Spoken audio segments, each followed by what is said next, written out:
Hello everyone. Okay, so today po ay meron po kang ginawang tula. So another tula po. Ito po ay para sa mga taong nagmahal pero hindi minahal. So ginawa ko po itong tula para sa inyo at sana po ay magustuhan po ninyo at maging inspiration po ninyo. Maraming salamat po. Sana pakinggan niyo po.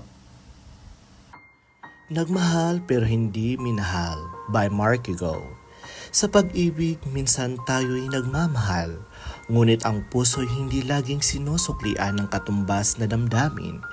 Nag-alay ng lahat, walang itinira, walang inalintana, ngunit sa huli, tanging luha at sakit ang nagiging gantimpala. Nagmahal ng tapat, buong puso't kaluluwa, inokit ang pangalan sa bawat tala, ngunit ang minamahal, tila malayo't walang pakialam. Ang pag-ibig na inalay, sa hangin lang ba naglaho't naglaho?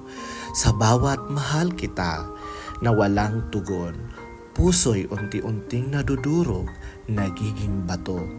Nagmahal pero hindi minahal, isang realidad na masakit tanggapin. Pag-ibig na hindi nasuklian, sa puso'y mananatiling sugat na malalim. Ngunit sa kabila ng lahat, may aral na mapupulot. Pag-ibig ay hindi lamang sa pagtanggap, kundi pati na rin sa pagbibigay.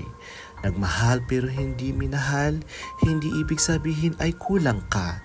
Ikaw ay sapat at sa tamang panahon, pag-ibig mo'y mamumukadkad. Maraming salamat po.